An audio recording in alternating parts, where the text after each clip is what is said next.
এবার ৮ মে থেকে ৫ জুন পর্যন্ত ৪ ধাপে উপজেলা নির্বাচন করছে ইসি। প্রথম ধাপে দেশের ৫৯টি জেলার ১৪০টি উপজেলার ১০,৬০৫টি কেন্দ্রে ভোট নেওয়া হবে।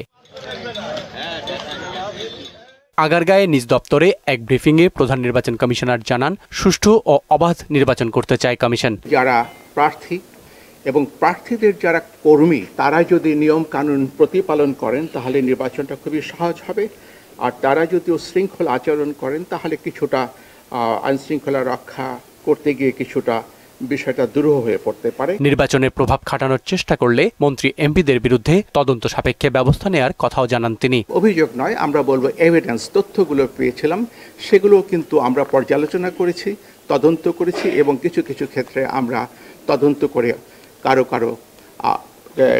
প্রার্থিতা বাতিল করা হয়েছে। এদিকে সিরাজগঞ্জে চেয়ারম্যান প্রার্থীর পক্ষে গোপন বৈঠকের অভিযোগে ৫ প্রিজাইডিং কর্মকর্তা ও ১ সহকারী শিক্ষককে গ্রেফতার করেছে পুলিশ। গতকালকে গোপন বৈঠকে আয়োজন করবার পিছনে যার মূল ভূমিকা ছিল তাকে সহ আমরা মোট ৬ জনকে গ্রেফতার করি। এছাড়া পাবনার সুজানগরে ভোটারদের মাঝে টাকা বিতরণের অভিযোগে সোমবার রাতে শাহিনুজ্জামান শাহিন নামে এক চেয়ারম্যান প্রার্থী সহ ১০ জনকে আটক করেছে র্যাব। সুদবিহীন ব্যাংকিংয়ের আত্মশুদ্ধির পথ এনআরবিসি ব্যাংকের ইসলামিক ব্যাংকিং আল আমিন। এবার উপজেলা নির্বাচনে মন্ত্রী এমপির স্বজনদের সরে দাঁড়াতে বললেও অনেক উপজেলার ক্ষেত্রেই সিদ্ধান্ত মানা হয়নি। আবার দল থেকে বহিষ্কারের খড়গ মাথায় নিয়ে অনেক উপজেলায় নির্বাচন করছেন বিএনপির অনেকেই। এম আর আসাদ, মোহনা সংবাদ।